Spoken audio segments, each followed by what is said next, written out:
How's everybody doing out there tonight? Welcome to the show. I'm your host, Big T, right here with all of you, right here, right now, today. And this is your AEW Dynamite 200th episode review and results show for today, Wednesday, August 2nd, 2023. The Elite announced that they have signed long-term contract extensions with AEW. This is episode number 511 of the Beyond the Ring with Big T Elite Wrestling podcast here for today, Wednesday, August 2nd, 2023. We're going to hit the introductions. We're going to get this party started and get this show on the road here. And we'll talk about everything with the Elite re-signing with AEW. And everything else. So kick back, relax, and get this party started. And I'll talk to you guys in just a little bit.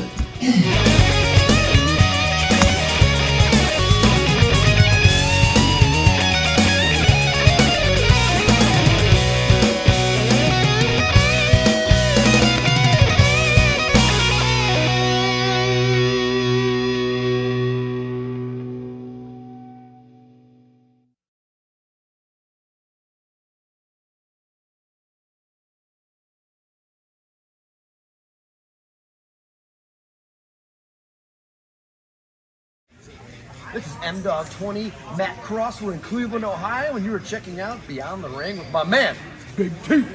Thank you, man. Big T.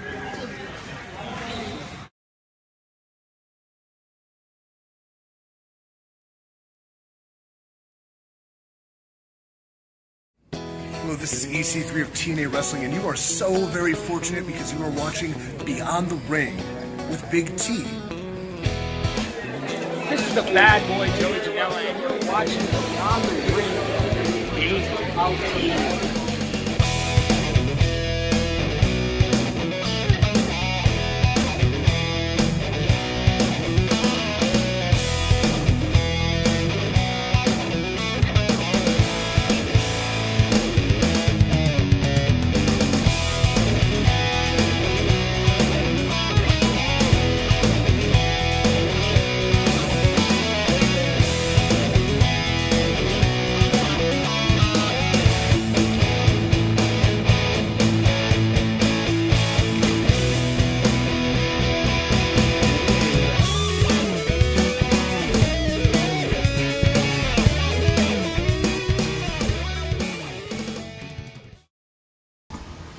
How's everybody doing out there tonight? Are you guys ready to celebrate some AEW history tonight?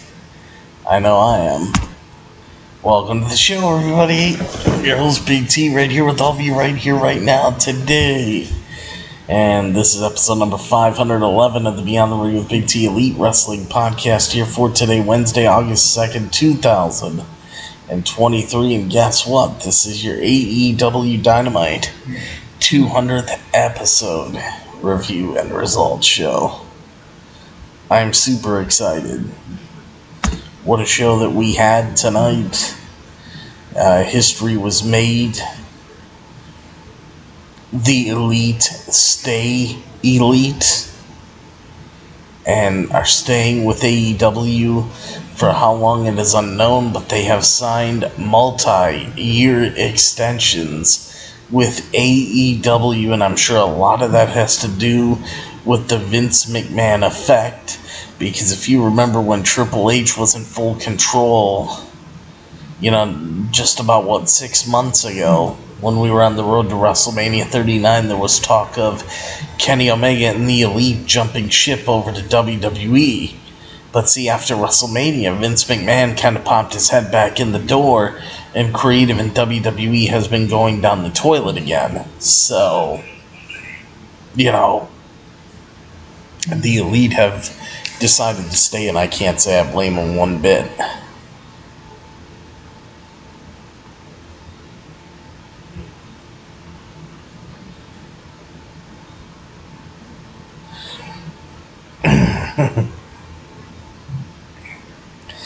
Alright, let's see. But I'm super excited about this. The Elite staying with AEW, I'm looking forward to it.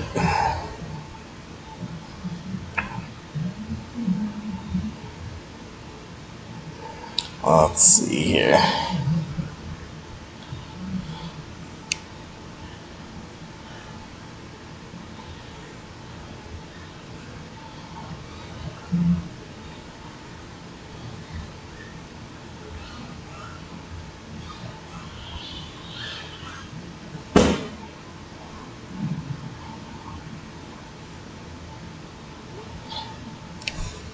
Okay.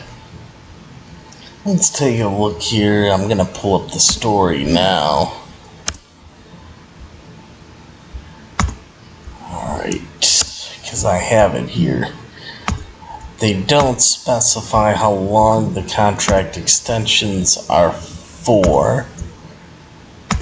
But I want to find the full story here.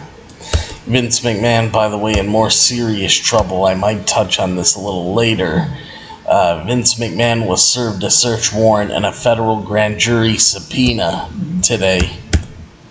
So it looks like Vince McMahon is in some hot water again. What's going to happen beyond this point, we don't know. But since that's a big developing story, I might just throw that in on the news part tonight.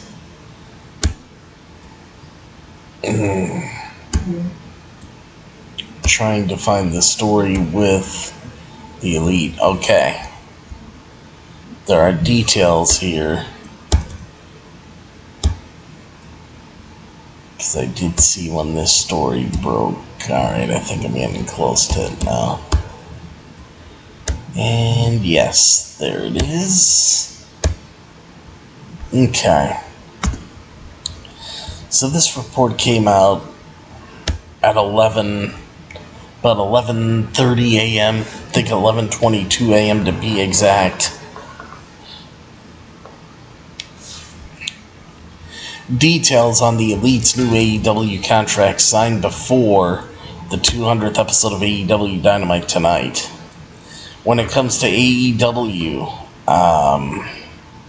the Elite is not leaving. Kenny Omega, the Young Bucks, which are Matt and Nick Jackson, and Hangman Adam Page have re-signed multi-year deals with AEW, ending months of speculation about their futures.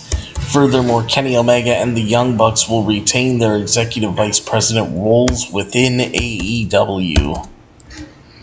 Now, this is what Tony Khan had to say, and I quote here.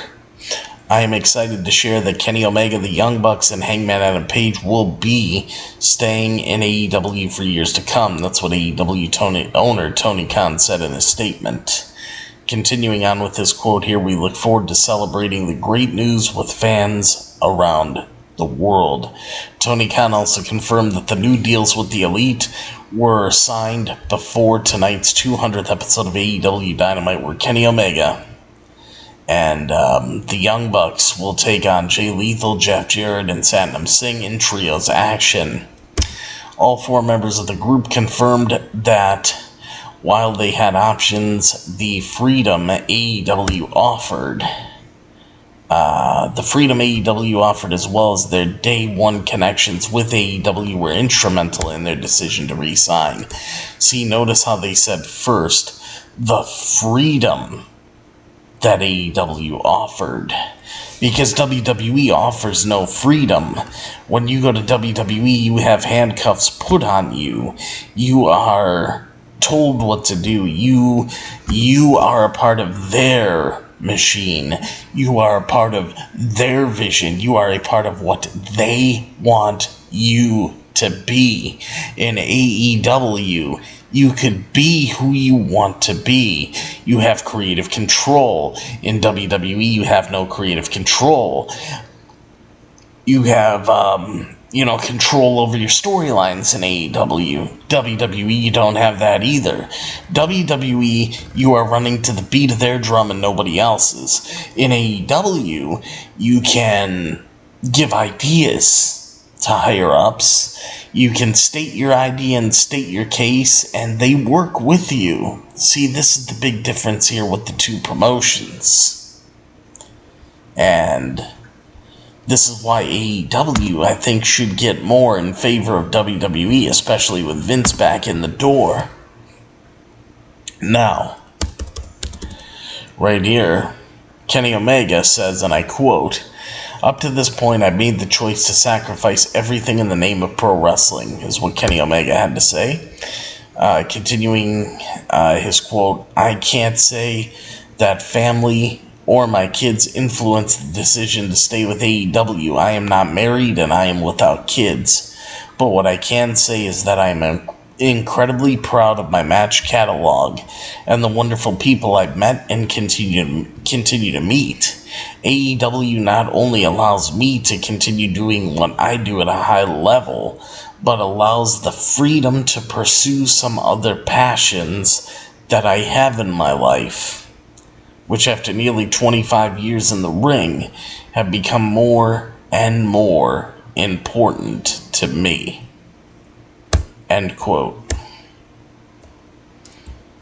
Yeah, so the Elite, and this is all of the Elite: Hangman Adam Page, Kenny Omega, the Young Bucks, Matt Jackson, Nick Jackson, re-signed multi-year contract extensions with AEW.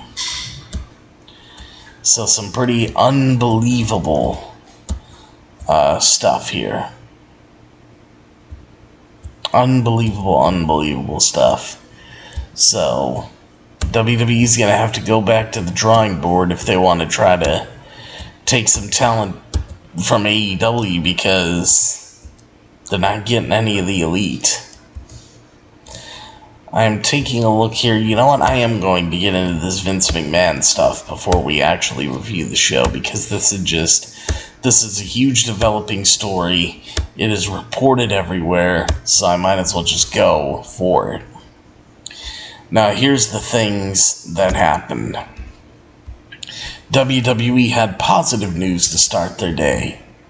But then after this positive news came out on Vince McMahon, and everything just kind of fell by the wayside. Let's start off with the good news. WWE sets record in 2023 second quarter earnings report. WWE has released its latest quarterly earnings report, showing that WWE has continued to break records in terms of revenue, premium live event viewership, and more.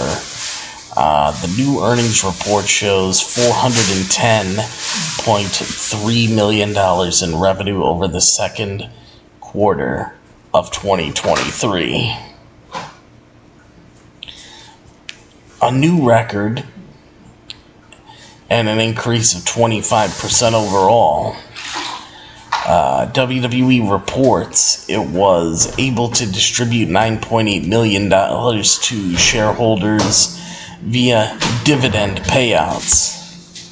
Last month's WWE Money in the Bank touted as the WWE's highest grossing arena event in history, as the show also sets new records for viewership, sponsorship revenue, and merchandise revenue, with WWE also touting record-breaking numbers on social media. We all know why that is. It has nothing to do with the overall WWE product.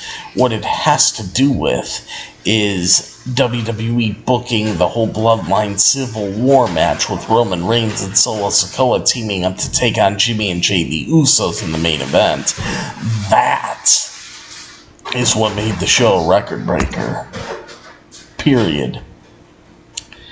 Now, additionally, WWE revealed that WWE WrestleMania 39, WWE Backlash, and WWE Night of Champions all set viewership records for the respective shows. WrestleMania had a 29% increase in viewership compared to the previous year, while Backlash had 34% more viewers, and Night of Champions had a 45% increase. WWE's live event revenue increased by 51% compared to the year before, with attendance up by 45%. According to WWE, the average attendance for a live event last quarter was 9,870 fans, another new record for the WWE. Along with those statistics, the new earnings report provides a brief update on the merger between WWE and UFC under endeavor. the deal has made it through foreign regulatory approval, and the WWE expects the deal to close sometime in the second half of this year. Finally, the earnings report features the WWE's outlook for their total income in 2023, which again expect to break company records. WWE is expecting an adjusted operating income before depreciation and amortization range of $395 million to $410 million by the end of 2023, which would be this year. Alright, so we have that. Now, that's like the only bit of good news the WWE gets today, because after this point, everything just started to kind of unravel and fall down, and what's going to be of Vince McMahon? And this is the man Ari Emanuel wants to be the executive chairman of his company. I don't understand that either. I really don't. I really, really don't understand.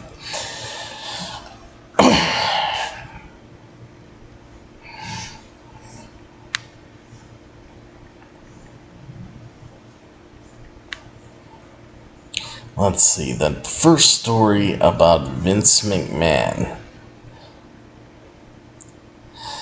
The first story here,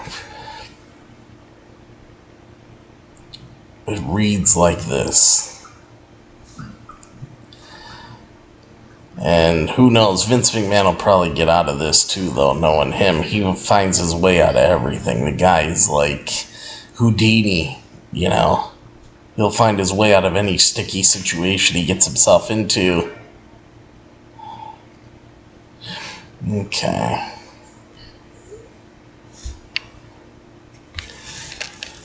WWE's Vince McMahon served search warrant and federal grand jury subpoena. As revealed in the latest WWE quarterly earnings report, WWE Executive Chairman Vince McMahon was served with the search warrant and federal grand jury subpoena on July 17th. Asked about the warrant and the subpoena on a media call covering the earnings report, WWE CEO Nick Khan, actually I like to call him Nick Khan Man, because a lot of his shady business deals, that people have come to find out, and this is the CEO of the company. I'm not surprised that he's a shady character, because look at Vince McMahon himself. He's a shady character. But of course, Nick Conman, he declined to comment on specifics, but stated that they were cooperating with the investigation via Twitter. Vince McMahon reportedly underwent major spinal surgery 2 weeks back, likely within days of being served with the subpoena. While the specific details of the warrant and subpoena remain a mystery, it is known that Vince McMahon has been under investigation for allegedly paying off a number of women in an attempt to keep them quiet regarding sexual misconduct. As of now, no charges have been filed against Vince McMahon. Elsewhere in the report, WWE confirmed that the independent investigation into Vince McMahon has concluded.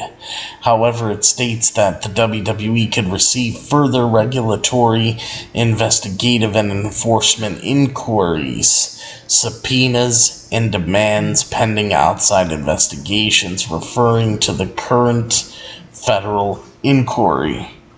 Now, just over a year ago, Vince McMahon stepped down and retired as WWE CEO as allegations emerged accusing him of sexual misconduct. Vince McMahon remained the controlling majority shareholder and reinstated himself as executive chairman of the WWE's board in January of this year, in 2023, that got him back in the company. Now, additionally, while Vince McMahon's son-in-law, Paul Triple H Levesque, reportedly remains in control as head of creative, there have been various reports that Vince McMahon has had a growing influence on television programming. No shit. I mean, geez, you wonder? WWE programming is going further and further in the toilet. Who do you think that's thanks to? Stevie Wonder can see that Vince McMahon is running creative, for God's sakes. Please. They're like, just listen to how they type this up in the report. While Vince McMahon's son-in-law, Paul Triple H Levesque, reportedly remains in control as head of creative, there have been various reports that Vince McMahon has had a growing influence on television programming. Take a look at Monday Night Raw. Take a look at Friday Night SmackDown. Who else? I want you guys to ask yourselves this question. Who else in the WWE is going to book crappy women's matches that only last under 2 minutes? Who in WWE is going to book crappy matches on house show events where Omos is squashing Johnny Gargano? Who else is going to book crappy matches on television that are going under 5 minutes that people don't care about? Who else is going to book crappy storylines that people either laugh at or just say, make them pick up the remote and want to change the channel? Triple H certainly is not going to do that. That is all Vince McMahon's doing. All of this is Vince McMahon's doing. Triple H right now, I'm sure, even though it's not reported, he's probably in a tug-of-war with his father-in-law over any kind of creative. I can only imagine what poor Triple H is going through at this moment. Because, I mean, you know by the way certain things are booked that Vince McMahon is booking them. Please. And if you don't know, just watch the product and you'll know very quickly. Very, very quickly. I mean, it's very easy to spot. It's very, very easy to spot. I mean, you know, people, they don't get it, honestly. They don't get it.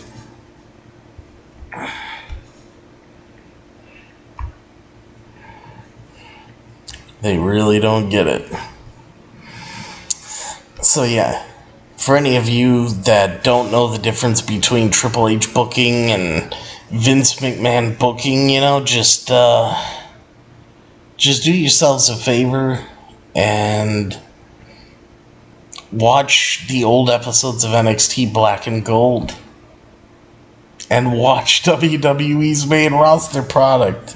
It'll tell you, it'll tell you everything you need to know.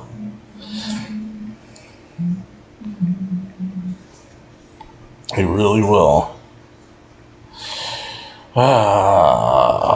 Let's see. Alright, next story.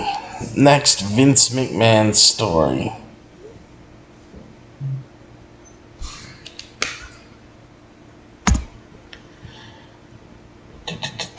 Let's see, WWE's in the midst of a merger with UFC where it will join the MMA promotion under the Endeavor Corporation umbrella. Up to this point, Vince McMahon has had the support of Endeavor CEO Ari Emanuel throughout the merger process. Of course, because they've been best buddies for like 25 years. You think Ari Emanuel is going to say, Vince, you're out? Please. If any of you think that, Vince McMahon ain't fucking going nowhere. He ain't going nowhere.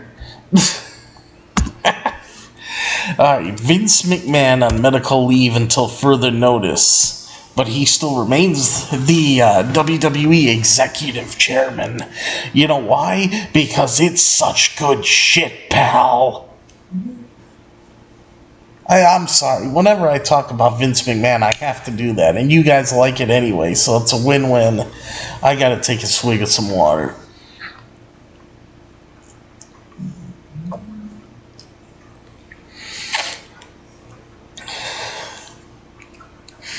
Wonder if Vince McMahon said that famous line of his when he got served that federal grand jury subpoena.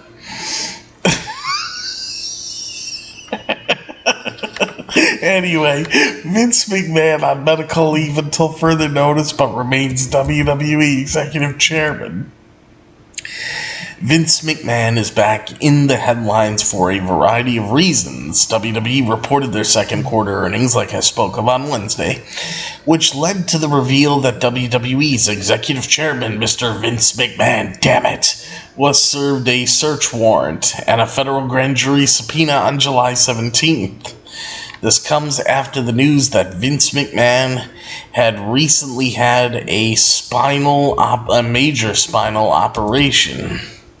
In an update, the earnings report also revealed that Vince McMahon began his medical leave on July 21st. Wait a minute. Alright, hold on. I just gotta read something here. So he was served the federal grand jury subpoena on July 17th and still continued to work till the 21st.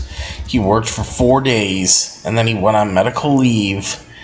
And he probably had the surgery obviously shortly after the 21st, and because it says he began his medical leave on July 21st, which was just days after the subpoena was served. It was noted that the 77-year-old Vince McMahon will be on medical leave until further notice, but will remain in his role as executive chairman. Of course, so he can call in remotely to all of his yes men in WWE and call in remotely and be like, hey guys, I don't really like the ideas that my son-in-law, Paul, is coming up with.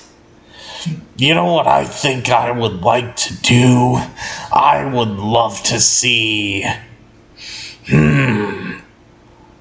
Let me think about this, guys.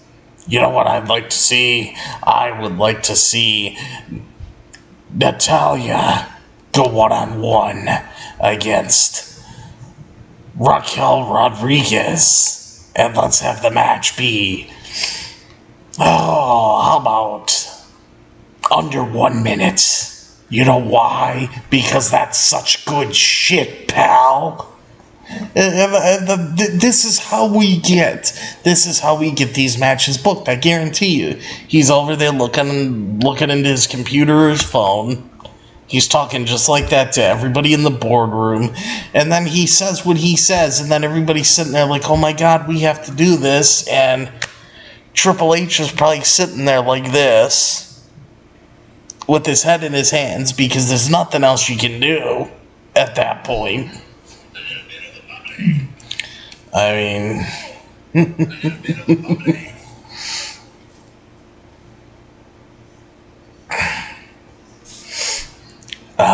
let's see. Where was my spot? Alright. Medical leave until further notice, but will remain his role as executive chairman. Okay. Vince McMahon had an up and down year dating back to last summer when he stepped down from his role as chairman. Of course, in his wake of sexual misconduct, hush money allegations, Triple H stepped up as chief content officer to effectively be the WWE's new head of creative. Which that's when everything was great. And Stephanie McMahon was named chairwoman and co-CEO alongside Nick Khan as the company changed course in January when Vince McMahon returned under the title executive chairman, which led to Stephanie McMahon's departure from the WWE once again. Triple H has remained in his role as head of creative, but Vince McMahon has reportedly had more influence throughout this year. Following WrestleMania 39, WWE and UFC announced a merger deal under endeavor to form a new company, TKO Group Holdings, as the sale is expected to close in the second half of 2023. And Endeavor CEO Ari Emanuel previously stated that he did not want Vince McMahon to retire and instead wanted him to continue being involved in the business. See, that's the key right there. The guy who bought the business, who was going to own this business,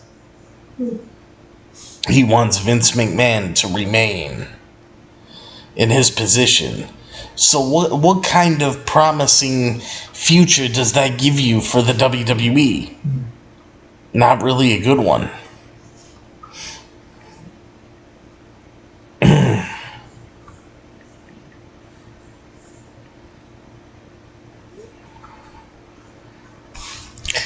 Alright, so that's Vince McMahon's medical leave. I know there's a couple other things with him. Let me find it.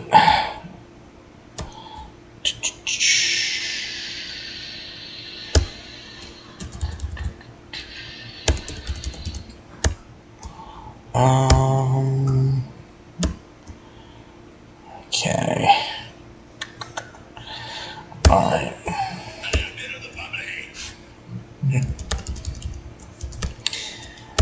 One more thing. Is it one more thing? Let's see. One. Yes, I believe.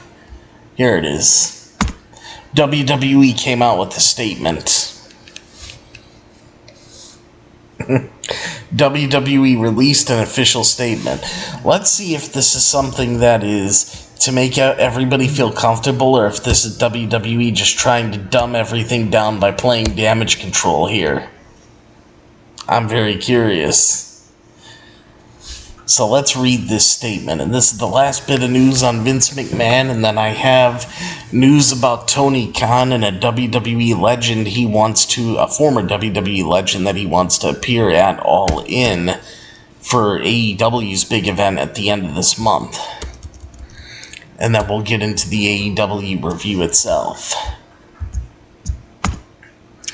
Alright, so WWE and Vince McMahon statements on grand jury, subpoena, and search warrant. WWE revealed in their latest earnings report that Executive Chairman Vince McMahon was served with a search warrant and federal grand jury subpoena on July 17th. In an update, both WWE and Vince McMahon have provided statements pertaining to the subpoena. Also, McMahon has a statement too. Okay, this is going to get good here. Let's see what's being reported, and then you guys can comment amongst yourselves and see how you feel about it. Now, first off, what I'm going to tell you before I even get into this, why did WWE decide to reveal this on their quarterly conference call? Because he was served with the subpoena almost 3 weeks ago, July 17th, okay? The news never leaked out. It never came out. Nobody heard a word about this. So why did the WWE even say anything about this today, and why today?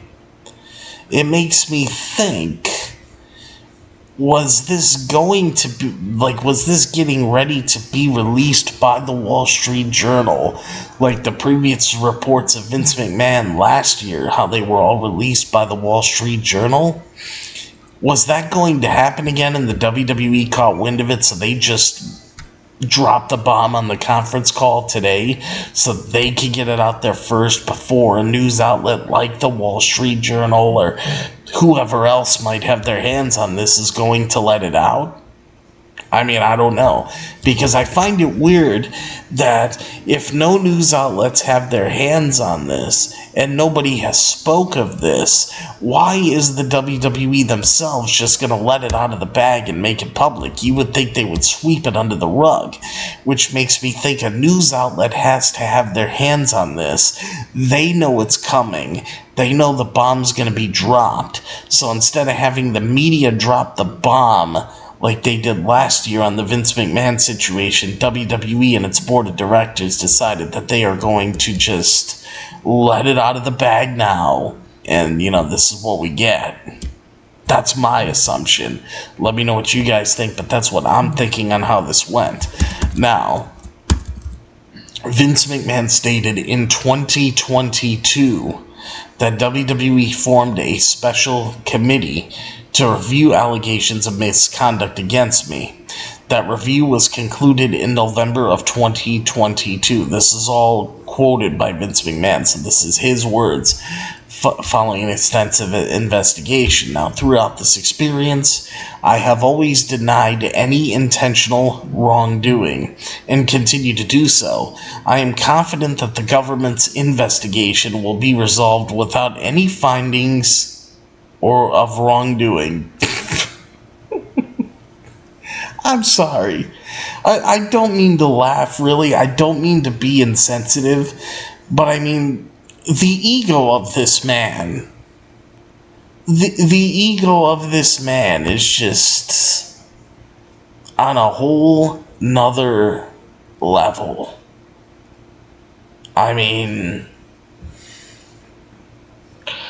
how can you sit there when there was proof of this? This is why he had to resign in the first place, and they proved it, and women came forward, and then here he is now saying, hold on, I have to read this again, because the ego, okay? I have always denied any intentional wrongdoing,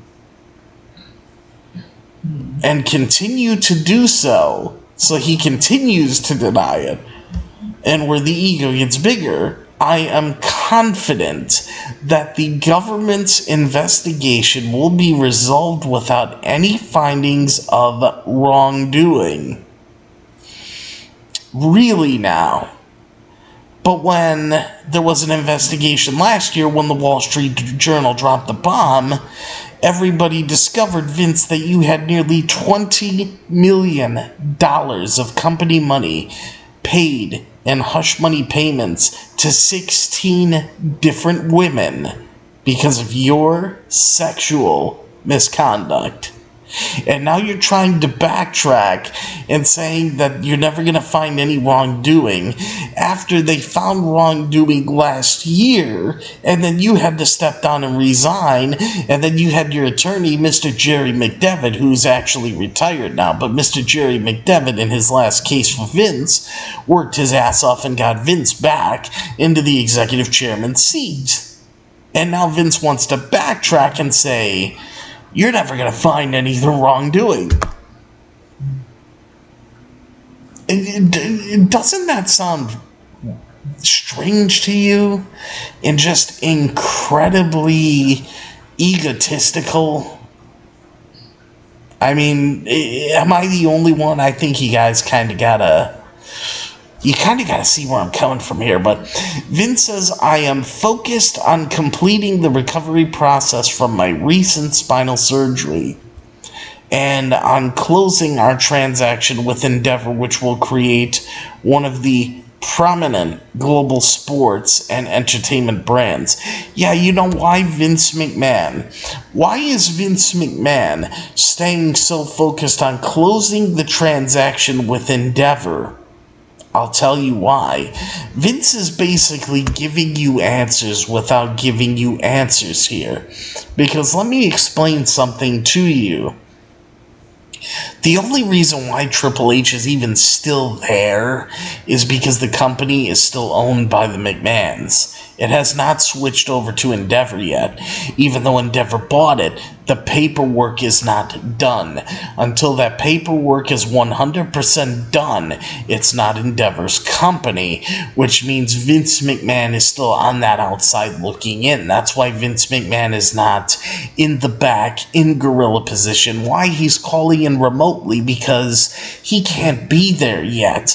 But if you listen to the report that I previously read to you right before this one, that Endeavor's owner, Ari Emanuel, does not want Vince McMahon to retire. He wants Vince McMahon to have a role in that company as long as he wants it, and he wants it to have the executive chairman role. That's the owner, right? Well, here you got Vince McMahon in his closing statement of this letter that I am focusing on closing out our transaction with Endeavor. Yeah, you know why Vince McMahon wants that transaction to close and go through? Because he wants Ari Emanuel to take over the company. He wants him to own the company, so Ari Emanuel could say, here, Vince, you are now chairman, you're CEO, you are head of creative, and, you know, now you can tell Triple H what to do. That's why Vince is focused on closing out the transaction with Endeavor. That's exactly why. You can't say it's anything different. That's exactly what the man wants. And then once Vince gets back in that kind of control, man, the WWE is going to be destroyed because Vince will kill it from the inside out. Now WWE themselves as a company responded. We believe this is a continuation of the investigation that commenced last summer. WWE has cooperated throughout and fully understands and respects the government's need for a complete process. No charges have been filed against Vince McMahon as of this writing. The details of the warrants and subpoena are currently unknown, although it has been publicized for more than a year that the 77-year-old Vince McMahon has been under investigation for hush money allegations pertaining to sexual misconduct.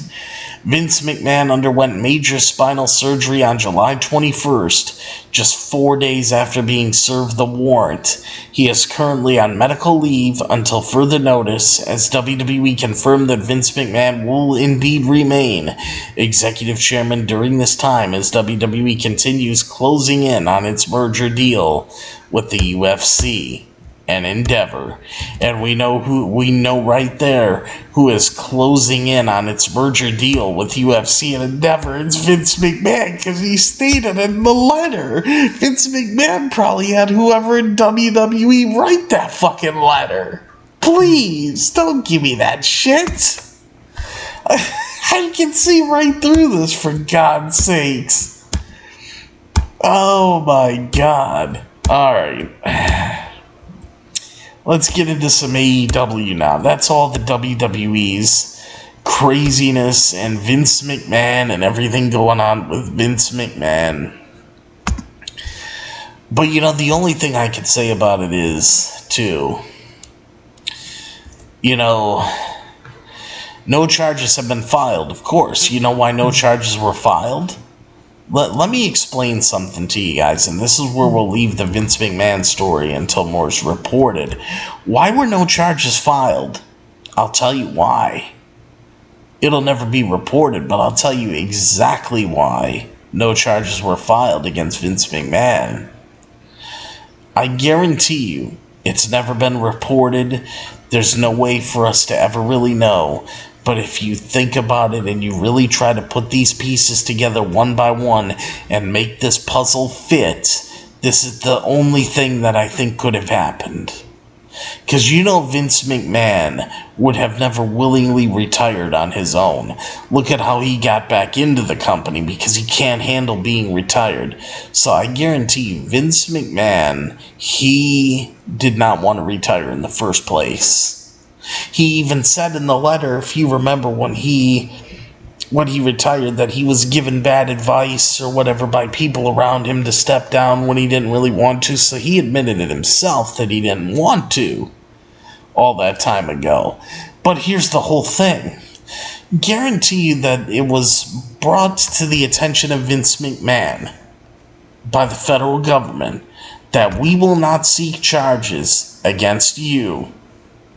But there's under one condition where we will not do it. That you have to step down and that you have to resign from this company. And you have to turn over power to somebody else. Guarantee that's what happened. Now, what Jerry McDevitt did to get this reversed, I have no idea.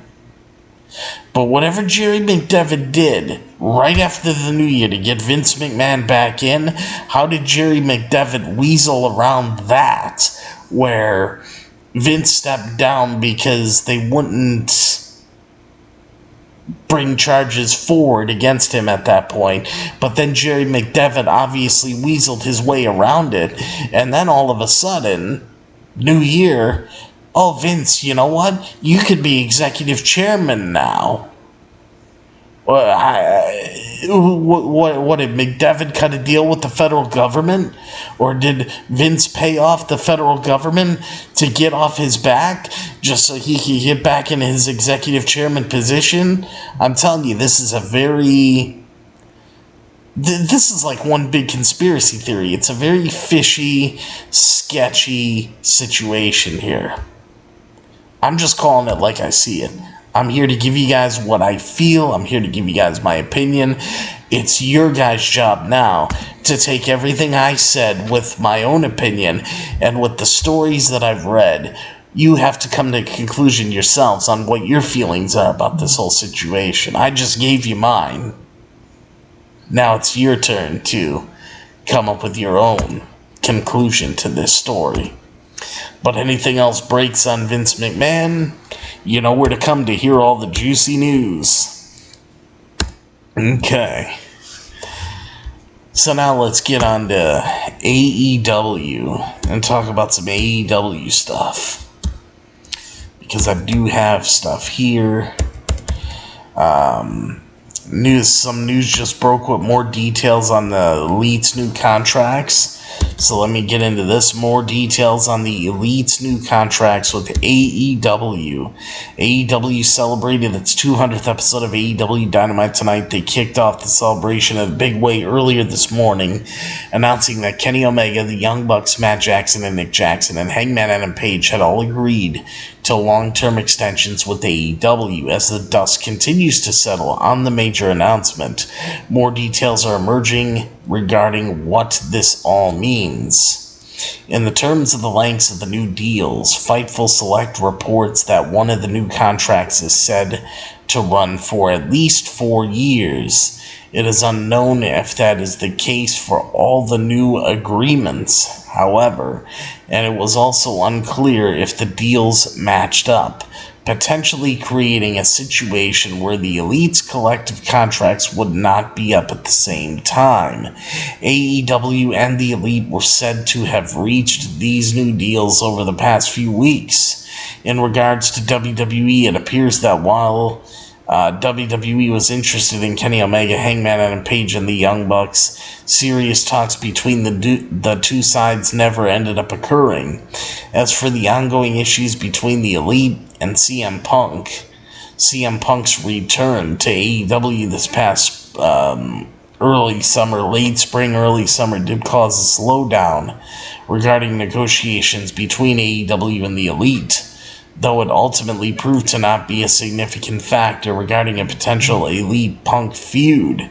There is no word on if it has been proposed or how open either side would be to it.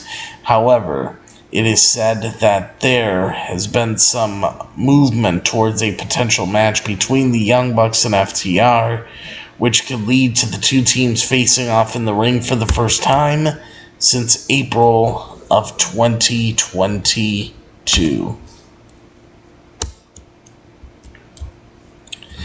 So that's contracts for the Elite.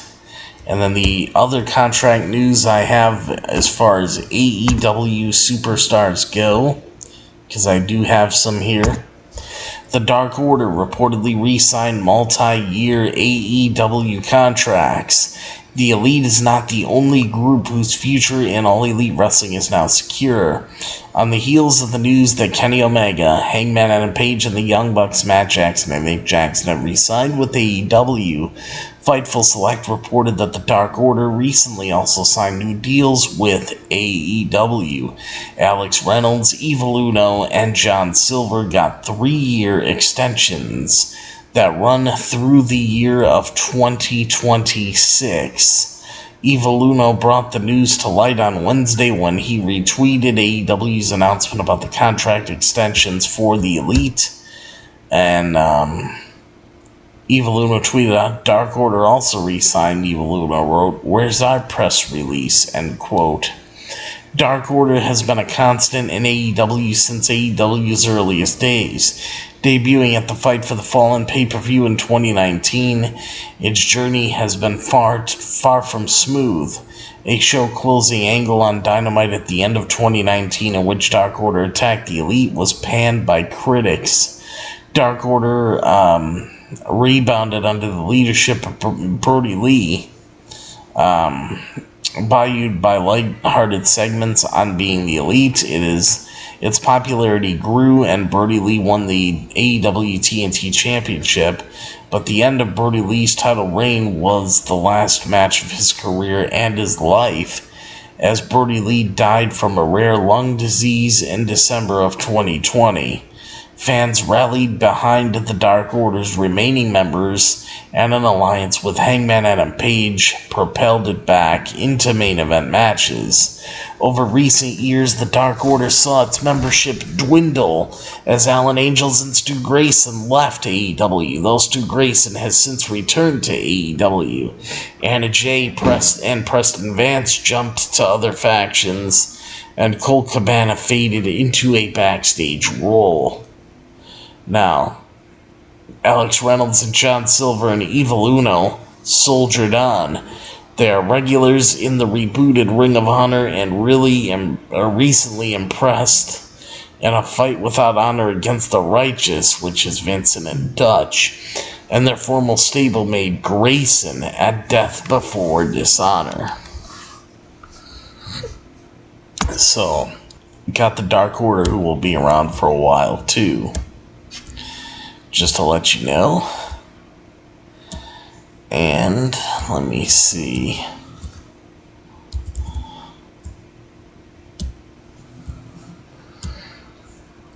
And then I got a couple pieces of news on Tony Khan. And then we're good to go. Brush you up on the AEW stuff here for today. And then we'll review the show. For the 200th episode of Dynamite, they did have a lot come out today. But AEW President Tony Khan's response to Triple H's secondary promotion comment. While AEW and WWE both find themselves doing good business at the moment, the rival promotions seemingly cannot resist taking shots at each other. The latest came from Peacock's recently released American Nightmare Becoming Cody Rhodes documentary, in which WWE Chief Content Officer Triple H called AEW the company Cody Rhodes helped found in 2019 a secondary promotion. As expected, the comment did eventually make its way back to AEW owner Tony Khan, who was asked about the remarks during an interview with the Orlando Sentinel. Shockingly, Tony Khan took some exception to the remark, though he made sure to put the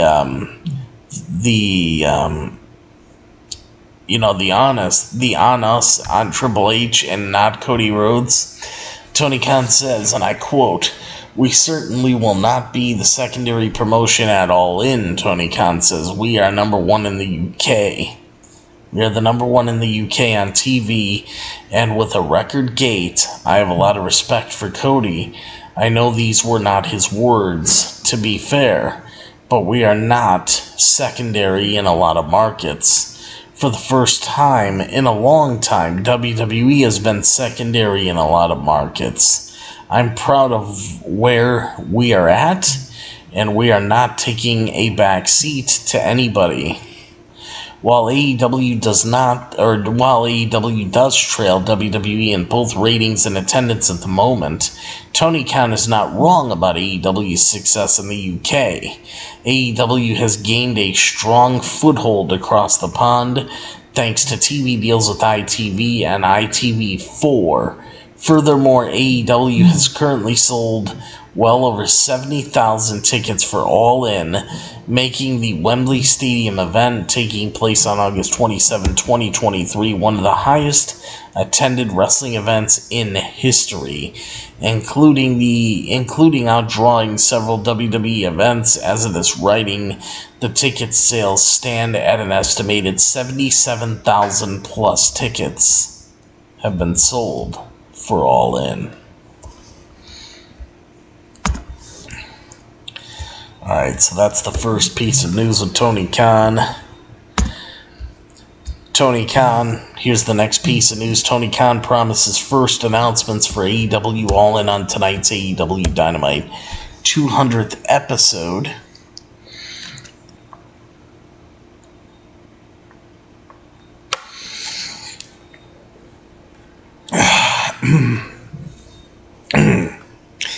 On August 27th, All Elite Wrestling is set to hold its biggest event ever, All In at Wembley Stadium in London, England.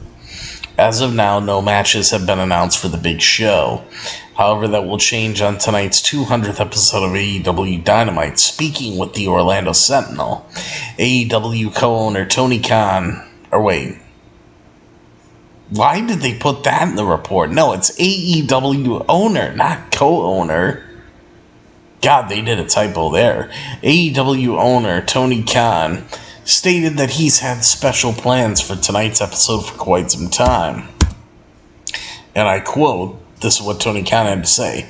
Looking at the path we had been on this summer towards All In at Wembley, I always felt tonight in Tampa would be the perfect place to begin match announcements and officially take that next step, Tony Khan says. It is perfect timing, the perfect amount of excitement. The 200th episode is important to the network and to the fans. It is a major milestone for AEW Dynamite. And it happens to be 4 weeks out from All In. It was recently reported that All In will be available to buy as a traditional pay-per-view. Just 1 week later, AEW is scheduled to host another pay-per-view, the annual All Out, in Chicago, Illinois at the United Center. Reports indicate that there could be a bundle allowing viewers to purchase both shows at a discounted price, but the idea is still being discussed. With two major shows happening in a short time span, it becomes difficult to predict what matches will fill each event. Last week on AEW Dynamite, AEW World Heavyweight Champion MJF promised Adam Cole another shot at the world title.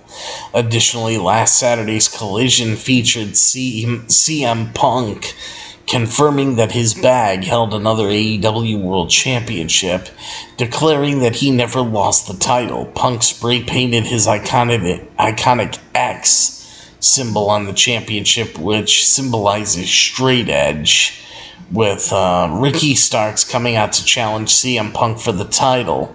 That rematch, however, is booked for Saturday's Collision, leaving CM Punk's status for All In up in the air. So that's what we have there. And I know there's one more thing on Tony Khan. Yes, here there is.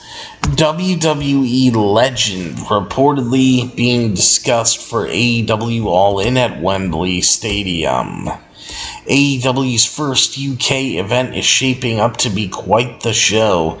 Even though no matches have been announced as of this writing, AEW All In has sold over 77,000 tickets to fans looking to attend the show at Wembley Stadium on August 27th. With the tickets sold, the event could rank as the 7th largest wrestling event in history, despite the lack of match announcements thus far. The rumors are swirling, and one of them pertains to a WWE and ECW legend making an appearance. According to Fightful Select, there have been internal discussions about potentially bringing Rob Van Dam into the fold for All In. Specifically, one of the ideas could see the whole effing show, RVD, face the new FTW World Champion Jack Perry, who has been trashing the stars, they're the ECW stars of yesteryear lately. It has also been speculated that Rob Van Dam will be brought in for All Out in Chicago 1 week later, but nothing has been set in stone yet. Jack Perry recently captured the FTW World Heavyweight title from Hook and took aim at his father Taz and ECW alumni Taz afterward. On the July 26, 2023 episode of AEW Dynamite, Jungle Boy almost came to blows with fellow ECW veteran Jerry Lynn, suggesting that the young upstart heel Jack Perry is out to disrespect stars from the legendary Hardcore Wrestling Company. Rob Van Dam hasn't wrestled on United States television in almost 3 years following his Impact Wrestling departure, but he remains somewhat active as a wrestler, having competed every year since 1990. He could fit the billing as an opponent for Jack Perry, especially given his standing as an ECW veteran. I just dropped my charging cord, and I kind of need that for my phone. Alright. There we go. Sorry about that, guys. Charged up my AirPods. Now I'm going to plug in my phone. Oh. I don't want to lose that cord again. Alright. There we go. Okay. So that is the news. That is all the news that you need to know right now. And anything else breaks, you guys know where you're going to hear the rest of the news, because I got you guys covered. Alright. So now with all that being said, let's get into the actual review of the 200th episode of AEW Dynamite here. Let's have some fun. So I'm kind of giving you guys a 2-for-1. I gave you guys a news and rumors mixed in with a review and results show. So hope you guys give me some extra love tonight. Don't forget, leave your likes, comments, subscribe, all that stuff. Follow me on all the social media links and Twitter, Facebook, Instagram. Also, don't forget to donate to the show on PayPal. The PayPal link's at the top of the description of this video and every single video that I do, and there's a PayPal. There's actually a PayPal button on my YouTube homepage that you guys can use. So anyway, you guys want to donate, please do. It'd be very much appreciated. Okay. So now that we got everything rocking and rolling, let's review the actual show. Actually reviewing the show will be quicker than the news and rumors, because now that I talked about the news, now I just go over the matches, and yeah, this will probably go rather quickly. So, AEW Dynamite for Wednesday, August 2nd, 2023. This show actually came to us live from, let me get the venue, the correct venue, at the Yuengling Center in Tampa, Florida. That's where they were tonight. Alright, so we got that there. Tonight's show promises to be a historic one, as it is officially the 200th episode of AEW Dynamite. To celebrate the landmark moment, Tony Khan has promised that the first matches for the highly anticipated All-In event will be announced during the show. AEW has already made news today by confirming the Elite have all signed new contracts, and Kenny Omega and the Young Bucks are going to be looking to kickstart this new period of their careers. In style tonight, they will be in trios action against Jeff Jarrett, Jay Lethal, and Satnam Singh. The AEW World Heavyweight Champion MJF is also set to talk on tonight's show, coming off of his and Adam Cole's failed attempts to become the AEW World Tag Team Champions. And after CM Punk claimed that he is the real World Champion, there is plenty for MJF to address.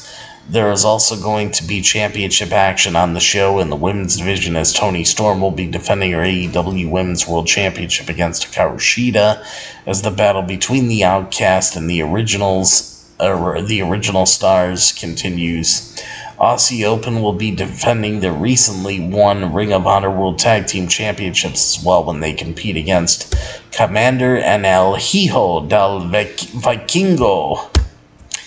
The tension in the Jericho Appreciation Society will continue to be pushed as Chris Jericho teams up with Konosuke Takeshita to face Daniel Garcia and Sammy Guevara, as Don Callis continues to try to win Chris Jericho over. New FTW World Heavyweight Champion Jungle Boy Jack Perry is also set for a face-to-face confrontation with ECW legend Jerry Lynn following his recent comments about the classic ECW company and the title that he's won, which is the FTW title. Finally, there will be anything goes triple threat match between Penta El Zero Miedo when he faces John Moxley and Trent Beretta. Following the tag team match they were all involved in last week. Why in the world would I say John Cena? No, John Moxley. I apologize for that error, guys. But anyway. Let's see. What's up, Brody and Darth? How you guys doing tonight? Alright, let's see what we got here. So we kick off the show. Chris Jericho and Konosuke Takeshita go up against Daniel Garcia and Sammy Guevara in tag team action. Gee, it's like, who do you think's gonna win going into this? I mean, it's interesting. It's an interesting storyline, but when you look at it, are you really gonna have the GOAT, the greatest of all time, Chris Jericho, come in a match like this to lose? I'd say no, it's not going to happen. And you know what? It didn't happen. It didn't happen, guys. But anyway, Chris Jericho starts things out, dropping Sammy Guevara. But he instantly springs up, and both men then exchange chops until Sammy nails a dropkick and then a jumping knee strike to get the best of things. Garcia comes in and then dominates Jericho as well, with his dancing leading to Konosuke Takeshita tagging in as he nails Garcia with a huge forearm strike and then a cocky pin as he dances with his foot on Garcia's chest. So Jericho tags back in and connects with the backdrop while Takeshita locks in an abdominal stretch, with Jericho pulling his arm for extra leverage as he then gets involved. Both men tag out, though, as Sammy comes in hot and clears the ring, diving outside to wipe out Jericho before then doing the same to Takeshita on the other side. He pays tribute to Eddie Guerrero and then nails a frog splash, but Jericho breaks up the cover.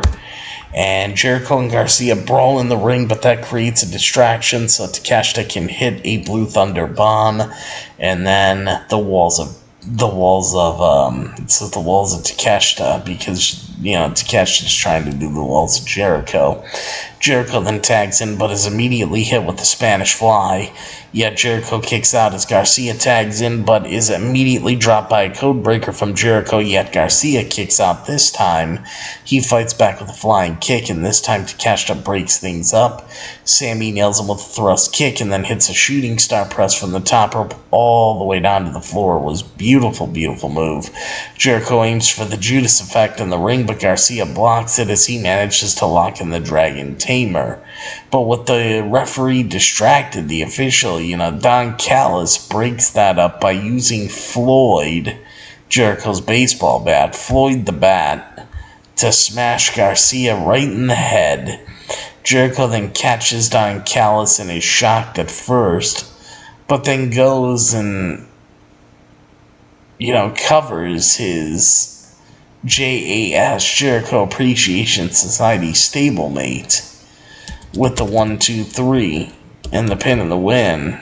And he also hit I think he had a Judas effect on Garcia in the ring as well, and that's what put him out. First they hit with the bat, and then the Judas effect, and then the 1-2-3 and the pin and the win. And your winners are Chris Jericho and Konosuke Takeshita, getting the win over Sammy Guevara and Daniel Garcia. So who knows what's going to happen here with the Jericho Appreciation Society.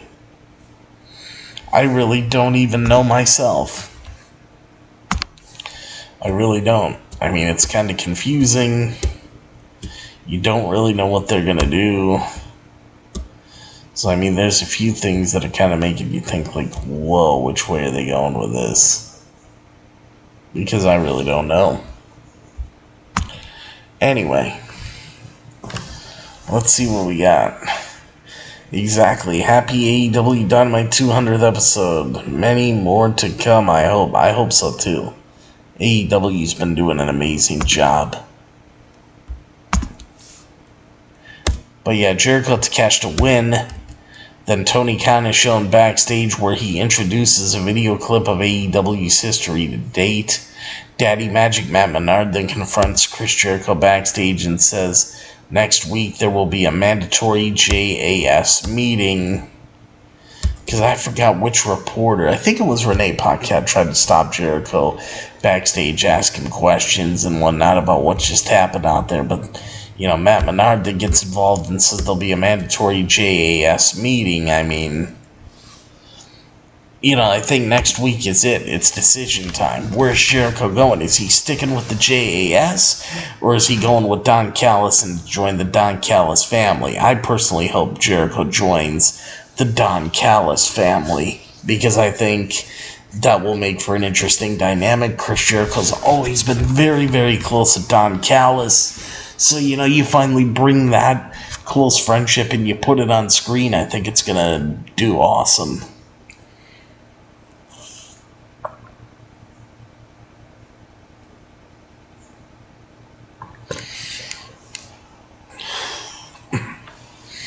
Okay.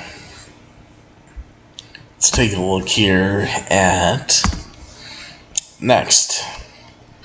We're supposed to get a match between, Jerry Lynn going one-on-one with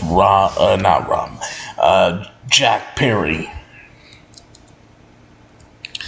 But instead, this was Jack Perry's face-to-face confrontation with Jerry Lynn, and it turned into a little something more. So let me tell you exactly what happened here. Tony Schiavone's in the ring. He introduces Jack Perry. Jack Perry gets in the ring. He pulls the microphone away from Tony Schiavone immediately, telling Jerry Lynn he gave him a week to prepare for this. Jack Perry demands that Jerry Lynn comes out here and takes his ass kicking like a man. Jerry Lynn then appears and says that Jack Perry does not run the show, and as much as he would like to make an example out of him, he will not, as that would be nothing more than child abuse. Jerry Lynn says that he doesn't run the show either, and he can't get cleared due to his neck. However, Jerry Lynn says, I did call a good friend of mine who wrestled in ECW, and he still wrestles today. He can't, what was it, RVD came out to a Pantera song. I don't know what it's called. I don't know, is the song called Respect? I don't even know, but he came out to a Pantera song, and RVD came on out. It was Rob Van Dam, RVD. So, RVD, comes out.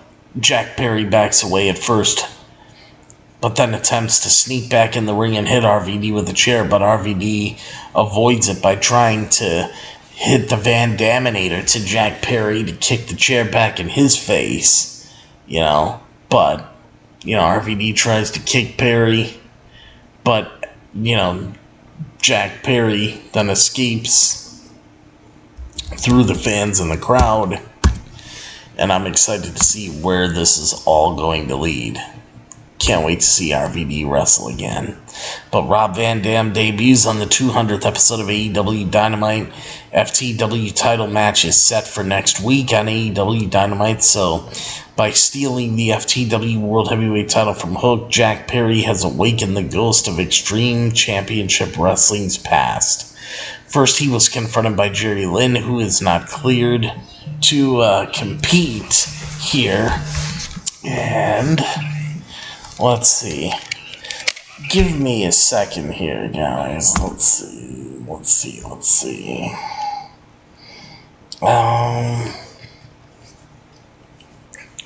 Let me see, 1 second.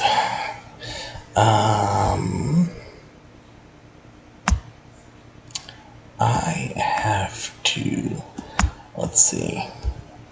Gonna take a quick break. I'll be right back. Hold on 1 second.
Alright, guys, I'm back. I got everything sorted out here. So,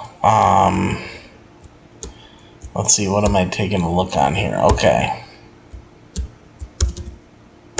Rob Van Dam debuts on the 200th episode of AEW Dynamite. FTW title match is set for next week, so by stealing the FTW title from Hook, Jack Perry has awakened the ghost of Extreme Championship Wrestling's past.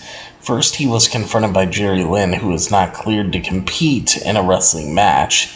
So on this week's AEW Dynamite, Jerry Lynn called on an old friend.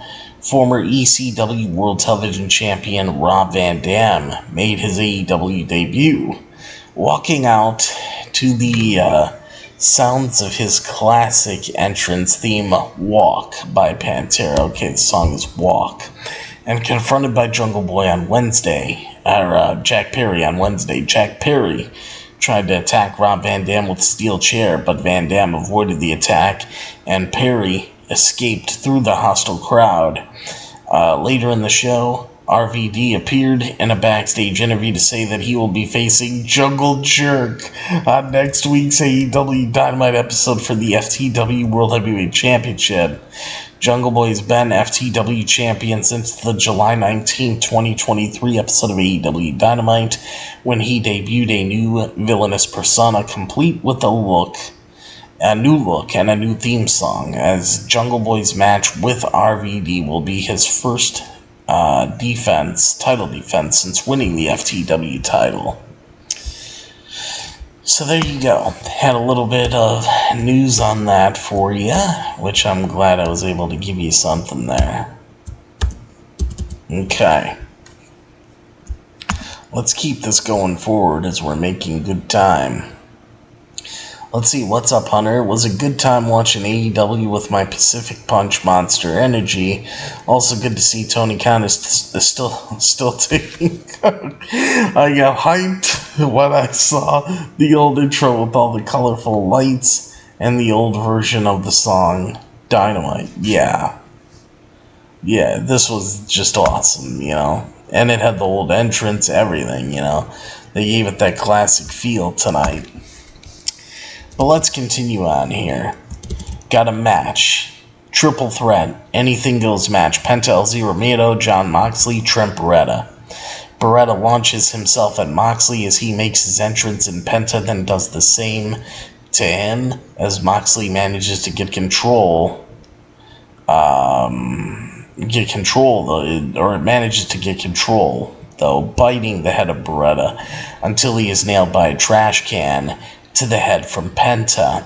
While Beretta eats a shot too, Moxley quickly gets back in control with a cutter to Penta, and he pulls out a barbed wire 2x4, but he misses, and Penta gets a hold of the weapon, but he misses as well, although he does connect with a backstabber. Beretta runs in with the trash can, but Moxley is then able to use the barbed wire against him and then pile drives him onto it as Penta then sets Beretta onto some tables outside the ring, but Moxley then attacks him, which allows Beretta to head to the top turnbuckle and suplex Moxley through the tables outside the ring. Back inside, Beretta nails Penta with a trash can as more tables get set up, and then all three men go back and forth until Moxley's dropped with double thrust kicks, while Beretta then eats one from Penta as well. He gets placed onto a table, but Beretta gets off, but he is dropped with an avalanche destroyer through it. Yet Penta then gets smashed into another table in the opposite corner by Moxley as he then pulls out some thumbtacks and then hits a pile driver onto them, but Penta kicks out as Moxley then dumps Penta's back onto them, and he then nails Beretta with a cutter onto them as well, as he responds by slamming Moxley down onto them, but the pinfall attempt is broken up by Penta via a trash can.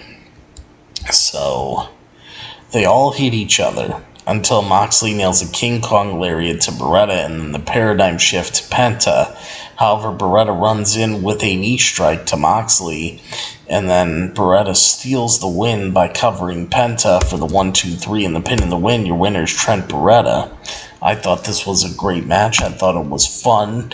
I liked the little hardcore element to it. It was something that was very good. True Hunter, RVD's Walk versus Jack Perry's Beethoven. Good point, I didn't think of that. But yeah, this was a fun match, a very good match. After the match, Trent Beretta was celebrating as Jon Moxley comes up behind him and locks in a sleeper hold, a chokehold. But outside the ring, Claudio Castagnoli and Willa Yuta, they brawl with Chuck Taylor and Orange Cassidy as they were coming through the crowd. I think they wanted to triple team Beretta, but Orange Cassidy and Chuck Taylor, stopped that from happening. Despite the jump start, it is the best friends that win in the end as Chuck Taylor calls them out for a parking lot brawl. Ooh, man, this is going to get interesting. I can't wait. RVD is backstage and he says he wants to challenge Jack Perry for the FTW World Heavyweight Championship next week. MJF speaks, so let's hear what MJF has to say. MJF admits he's a little emotional. MJF says he has ADHD, and that comes with other disorders, and the one he struggles the most with is rejection. MJF can't regulate it, and that can make life difficult for him. As MJF says, he has been bullied, abused, cheated on, battered, and beaten up in the past, and he blocked a lot of it out. Or blocked a lot of it out, I forgot which term he used, but one thing he remembers is the one when kids walked up to him and threw quarters at him and said, "Pick it up, Jew boy, pick it up," because MJF is Jewish. So that was part of his bullying, I guess. MJF still wakes up in a cold sweat about it, he says, and he decided then that if he wanted to survive this life, he had to stab people in the back before they could stab him. However, he is starting to realize that is no way to live, as while he protected himself, he became one of them, and became a scumbag himself. MJF says it is hard to be vulnerable and open, and he knew it would kill him if he opened himself and was rejected by the fans. However, he's not scared anymore, and that is because of all the fans. MJF admits that he is still a scumbag, but he is ready to be the fans' scumbag. A person who taught him he could trust and be vulnerable, and that he deserves a friend, is Adam Cole. And he says, "Adam, come on out here, buddy." So Adam Cole makes his way down to the ring. No music, no nothing. He just walks right down. Adam Cole gets in the ring and he admits MJF impresses him every day. It is not just because he is one of the best in the world, but because of the man he's becoming. Adam Cole admits that MJF used to be a jerk because he was scared as well. And he says Max is becoming the man he was meant to be. As he says, he is incredibly proud of MJF, and so are the fans. As he says, he called Adam Cole out because he made him a promise that was that he'd give him a shot at the AEW World Heavyweight Championship. He has concluded that Adam Cole doesn't deserve a match. He doesn't deserve just any match, MJF says, but Adam Cole deserves the match in front of the most historic crowd in the main event in Wembley at All In the UK. He hands Adam Cole the contract, MJF does, and Adam Cole signs the contract that MJF provided him, and they then hug it out as a graphic is shown to make it official. Backstage, Roderick Strong is shown freaking out about the entire situation, but the Kingdom points out he has forgotten, that Adam Cole's forgotten about his other friends, Roderick Strong has forgotten about his other friends. And this is going to get interesting now, because it makes me think what's going to happen at All In. What exactly is going to happen? This show, I think, is going to be a lot bigger than a lot of people think. But, MJF to defend the AEW World title against Adam Cole in the main event of All In at Wembley. All Elite Wrestling's All In is on track to have a record-breaking attendance in Wembley Stadium in London, England, and the main event for the historic show has officially been announced. On Wednesday night's Dynamite, AEW World Heavyweight Champion MJF made good on his promise to grant his tag team partner and new best friend Adam Cole a title match for helping him get in touch with his kinder, gentler side, while the duo was on its path to winning the AEW Blind Eliminator Tag Team Tournament. MJF first thanked the crowd and Adam Cole for helping him become more comfortable with opening up to the crowd and people in general, before presenting Cole with the contract for the match at this landmark event. Adam Cole signed the contract and the two embraced, much to the chagrin of Adam Cole's former friend Roderick Strong, who was shown watching backstage. Roderick Strong was shown fuming over how close MJF and Adam Cole had become when he was approached by Adam Cole's former friends Matt Taven and Mike Bennett of the Kingdom. Taven told Strong that Adam Cole has forgotten who his friends were. The title match between MJF and Adam Cole is the first match announced for All In, which is coming up on Sunday, August 27th, for AEW. Okay. Let's continue here. Alright, so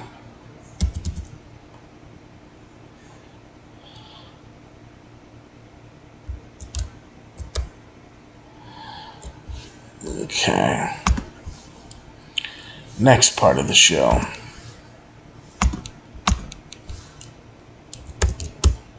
segment was great, by the way. Next up, we got the Elite, the Young Bucks, Matt Jackson, Nick Jackson, Kenny Omega going up against Jeff Jarrett, Jay Lethal, and Satnam Singh in trios action. So Jeff Jarrett gets the best of Kenny Omega early on with a few body slams, and he then pokes Omega in the eye. Jay Lethal then is to come in. Matt Jackson also tags in and attacks the arm of Lethal as Nick Jackson does the same. Satnam Singh then tags in as he looks down on Matt Jackson, but neither of his partners want to tag in yet. Matt tags in his brother anyway. The Young Bucks hit several drop kicks to no avail to Satnam Singh to hit a running crossbody to the Young Bucks as Lethal hits a neck breaker to Nick and then isolates him away from the Elite, with Jarrett then tagging in only to be caught by an elbow strike as Nick then connects with a super kick as Kenny Omega comes in and starts cleaning house until Satnam Singh grabs him by the throat as he goes up to the top rope. While Omega dives back, Lethal is able to get his knees up, only for the Young Bucks to hit a super kick party on everyone, including Satnam Singh, who they bring down to size by attacking his knees with a V-trigger, finishing him off. Omega then aims for the one-winged angel, but Sanjay Dutt breaks it up while Kieran Jarrett distracts the referee until Brandon Cutler sprays him in the face.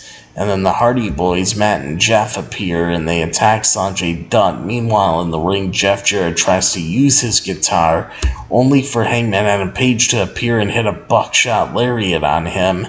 And then Kenny Omega, finishes things off with the one-winged angel to Jay Lethal for the 1-2-3 and the pin and the win. Your winners are indeed the Elite.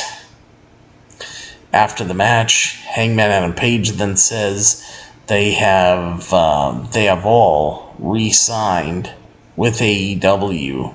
They are happy to be here, and here's to the next 200. Omega says whether it be Dynamite, Rampage, ROH, or even Collision, you'll see more of them. So is that the beginning of trying to plant some seeds and teasing, like, hey, we're going to have a CM Punk and Elite feud? That's what that made me wonder. I mean, I would love to see, if that's going to happen, because I think that would be interesting. I think it would be something that would be pretty cool. And, we'll see what happens there. But anyway, continuing on as we go forward. Video packages then shown of AR Fox and Swerve Strickland showing up as Nick Wayne trains and they jump him, and those he's working with,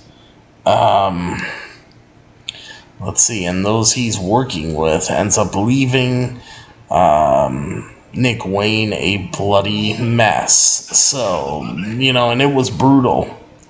It was brutal. Nick Wayne just...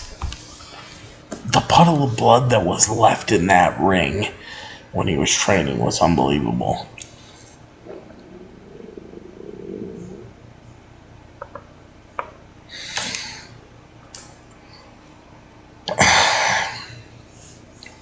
So, that is getting really personal. I mean, Swerve really took this to a whole nother level. We'll see what happens, but yeah, this feud's getting pretty personal, folks. Next up, a match for the Ring of Honor World Tag Team Championships. We got Aussie Open and Kyle Fletcher and Mark Davis defending their Ring of Honor World Tag Team Championships against Commander and El Hijo del Vikingo. So Kyle Fletcher starts things out with El Hijo del Vikingo, with Vikingo getting the best of Fletcher early on, and then nails Mark Davis with a strike as well, with Commander tagging in to walk on Vikingo and then hit a Hurricane Rana. Davis tags in and chills off his power with a big boot to Commander as Aussie Open work together well with a series of moves to attack Vikingo and Commander. Commander's able to hit both Aussie Open members with boots to the face, only for Davis to throw him into a big boot to the face of Commander. Fletcher then launches from the top rope to drop Commander down to the mat, but he's able to kick out. Commander then hangs on the top rope and slips under it to avoid an attack from Fletcher as Vikingo tags in and sends Davis outside as the Lucha Stars hang Fletcher on the second rope so Vikingo can hit a diving leg drop. Aussie Open quickly turns things around outside the ring, though, as they grab an opponent each and run around the ring and sandwich them together. Commander lights up Davis with his strikes, but the power of the champ proves to be too much, with one chop dropping Commander to the mat. Fletcher then gets involved and drops Commander to the mat, but it's not enough to win. He then misses wildly in the corner, and Davis does the same with the senton as Vikingo hits a big springboard drop kick to Davis and another strike to Fletcher. However, he then eats a tandem super kick when he attempts to dive from the top turnbuckle, but the following double team from the champs doesn't get the job done. They then hit Vikingo with double elbows, but as Vikingo is on Davis's back, Commander jumps onto him and then wipes out Fletcher.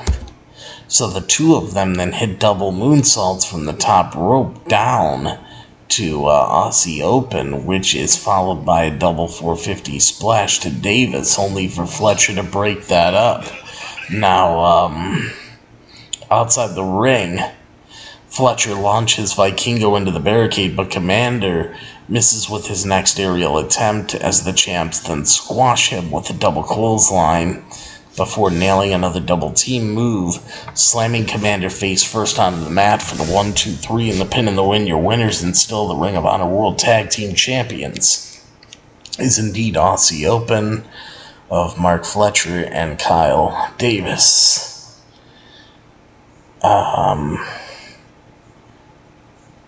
Let's see here.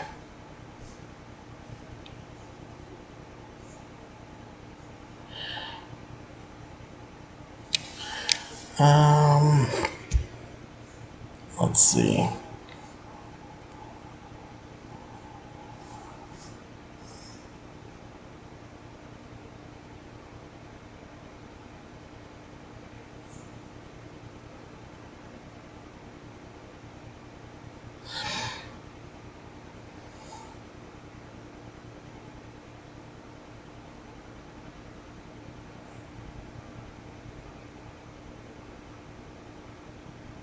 Alright, guys, let's see.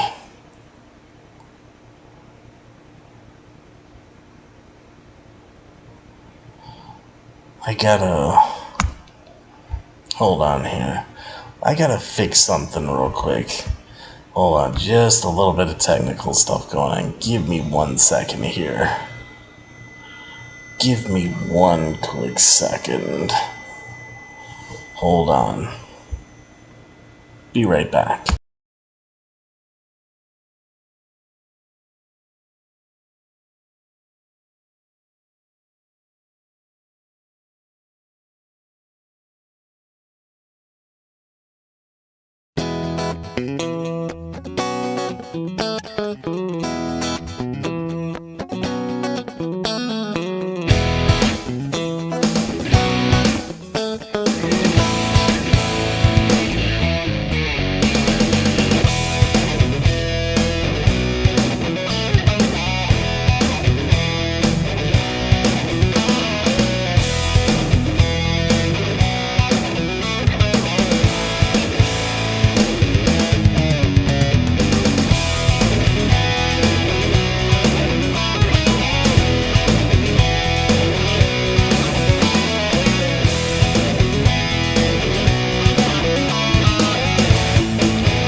Okay. Got everything working that I needed to here. Alright. So yeah, winners and still Ring of Honor World Tag Team Champs is Aussie Open. In a really good match there, so gotta say, great work.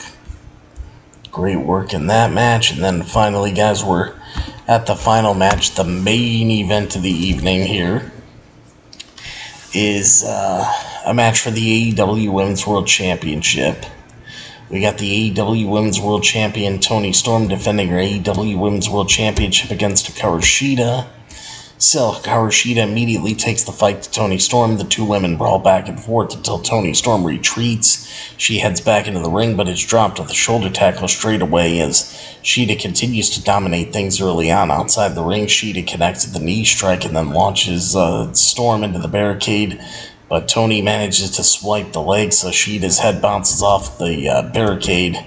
Despite that, Shida suplexes Storm into the turnbuckles inside the ring and then hits another one in the middle of the ring for good measure. Storm gauges the eyes, though, and that sets up the hip attack, which sends Shida to the floor, with the rest of the Outcast jumping her while the official is not looking. Toni Storm then throws Shida across the ring, Hikaru Shida across the ring, before locking in a full Nelson. Shida gets out of it, and then hits a German suplex and an enziguri, allowing her to charge in with a running knee strike as she hammers down with right hands in the corner. So the challenger hits the Meteora, Storm kicks out. They then head up to the top turnbuckle, but a distraction from Saraya allows Ruby Soho to help out Toni Storm with the situation in her favor, turn the situation in her favor, which sees Toni Storm nail the hip attack in the corner and then a DDT, but Shida kicks out. Both women go back and forth with forearm strikes and chops as Saraya then slides the kendo stick in the ring, but both women are down, and then they argue over it. Shida wants to use it, and Toni Storm asks for it, but instead she hits Saraya and Ruby with it, but as the referee takes the kendo stick away, Toni Storm sprays paint in Shida's eyes, and then connects with the Storm Zero, but Hikaru Shida kicks out, and then Hikaru Shida ends up reversing Toni Storm with a high stack pinfall for the 1-2-3 and the pin and the win, and your winner and new AEW Women's World Champion is indeed Hikaru Shida. Hikaru Shida celebrates big time after the match, and that was it. Like a feel-good moment to close the show. I'm shocked they put the belt on Shida, to be honest with you, but they did, and that's what we got. Now, quickly here, because we're going to wrap this up in a few minutes. Hikaru Shida defeats Toni Storm and captures the AEW Women's World title on AEW Dynamite.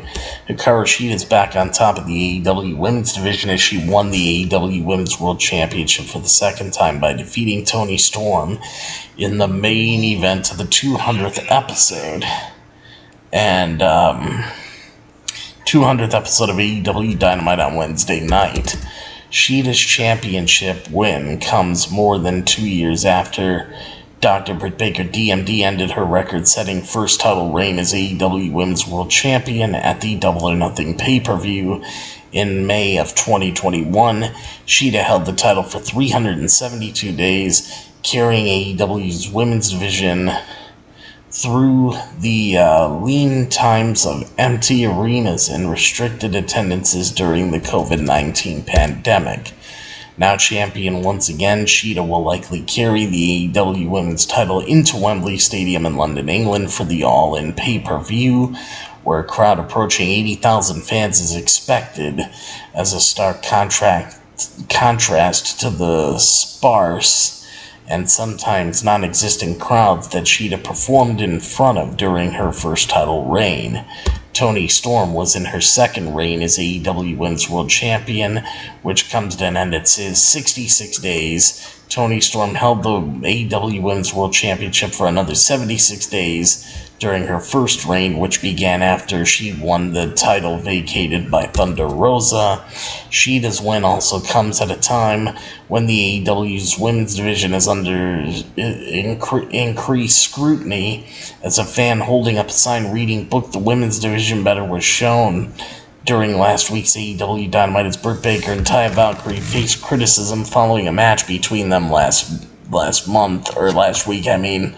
Well, that match sucked. Britt Baker and Taya Valkyrie, give me a break. That match was garbage.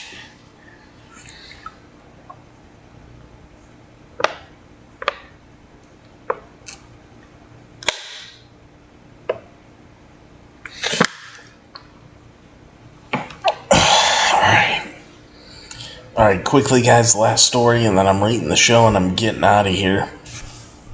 Because I spent overtime tonight because of the news and the 200th episode, so let's close on this. MJF brings out AEW locker room to thank Tony Khan off camera after 200th episode of AEW Dynamite.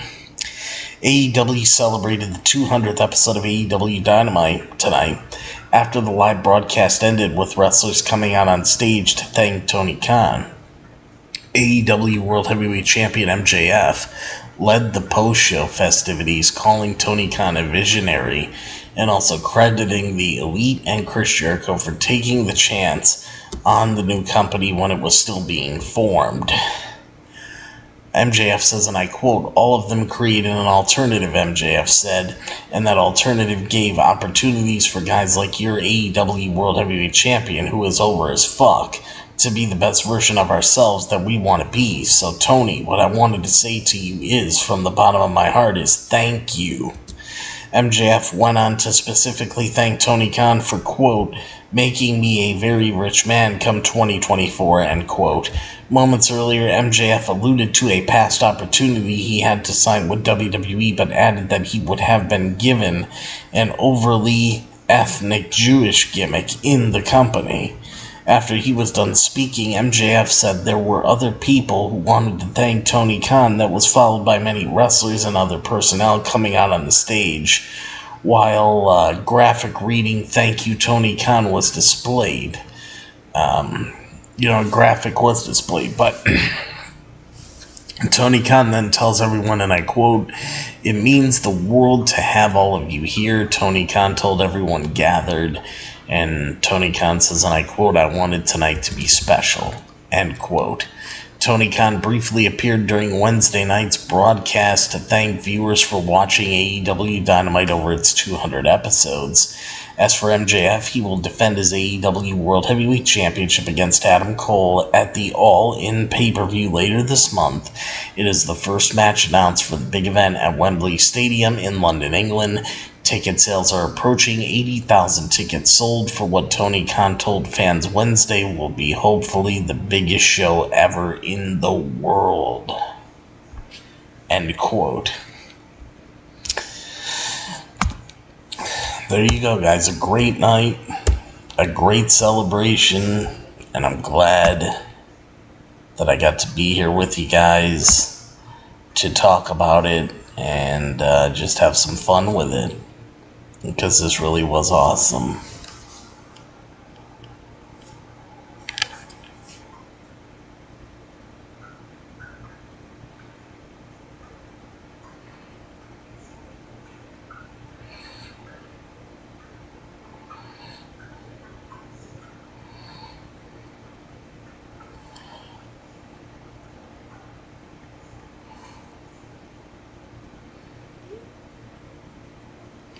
Okay, so now as far as what I would rate, what do I rate AEW Dynamite's 200 episode tonight? 200th episode on a scale of 1 to 10. Easy. I'm going to say AEW Dynamite for Wednesday, August 2nd, 2023. I'm going to give AEW Dynamite here the 10 out of 10 plus, and the 2 thumbs up, and the big T seal of approval. Awesome show tonight. Can't get much better than this. I mean, loved it. So, I had a lot of fun. I hope you guys did too. And now, like Kenny Omega says, now it is time I must bid all of you adieu. Because it's time for me to get on out of here, roll a few cigarettes, go out in my backyard, smoke a few cigarettes, and then unwind and just enjoy myself. So, yeah, I hope you guys had fun. Just a programming note to let you guys know ahead of time. I will be covering All In on August 27th. As far as Payback on September 2nd, and All Out on September 3rd. And all the other shows in between, like Dynamite on August 30th, SmackDown on September 1st, and Rampage and Collision on the 2nd. All those shows I won't be covering. I will be taking the week off that week, just so you guys know ahead of time. I will be taking the week off, and then I will catch up with you guys after the Labor Day holiday. But I will be taking the week off that week, but I will be watching the shows. I will be watching, I will catch up on them, I shall say. I'm not going to watch them live, but I will catch up on them like I have done, the past couple times I've taken weeks off, just to give you guys a quick brush over of what happened. So, I will be taking a week off, just so you guys know, at the end of August into early September. So just be prepared right now when you don't see me for 1 week. But there you go, guys. So I hope you enjoyed it, and I will see all of you next time. And yes, there will be a next time for me right here on Beyond the Ring with Big T, because that's going to do it for me here on this episode of Beyond the Ring with Big T. And next time I'll see you will be for WWE Friday Night SmackDown review results, along with AEW Rampage. I'll be live on Friday night because I'm going out on Saturday night for SummerSlam, so getting the day switched up a little bit because of a big pay-per-view. So I'll see you guys on Friday. And then don't forget us, and we won't forget you. And of course, if you want the best, and yes, I do mean the absolute best for all of your professional wrestling needs, right here on the internet, right here on YouTube.com today, always remember to think Beyond the Ring with Big T. And then, of course, everybody, thank you very much for watching and listening to episode number 511 of the Beyond the Ring with Big T Elite Wrestling podcast here for today, Wednesday, August 2nd, 2023. This has been your AEW Dynamite 200th episode review and results show for today, Wednesday, August 2nd, 2023. So thank you guys for that. Thank you, AEW and Tony Khan, for a great show that we will not forget. And, cheers to 200 and even more. So, as always, everybody, first off, cheers to you.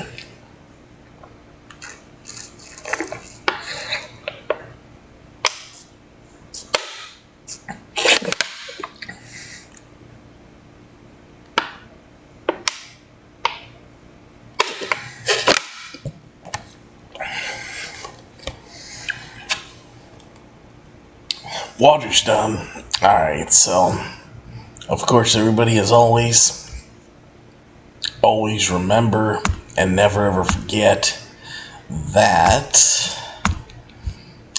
I'm your host, Big T. I will see all of you at the matches. I'll see all of you for your SmackDown Rampage coverage on Friday and SummerSlam coverage on Sunday. Follow me on social media. Leave likes, comments, subscribe. Donate to the show. Hashtag Justice for Purdy. And thank you, AEW and Tony Khan, for a great show. So I'm your host, Big T. I'll see all of you at the matches. Take care, everybody. I love you all. And, of course, good night, everybody. Ha, ha, ha, ha.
This is M-Dog 20, Matt Cross. We're in Cleveland, Ohio, and you were checking out Beyond the Ring with my man, Big T.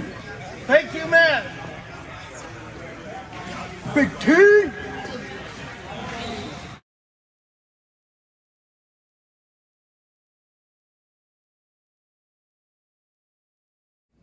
Hello, this is EC3 of TNA Wrestling, and you are so very fortunate because you are watching Beyond the Ring with Big T. This is the bad boy Joey Janela, and you're watching Beyond the Ring. AEW.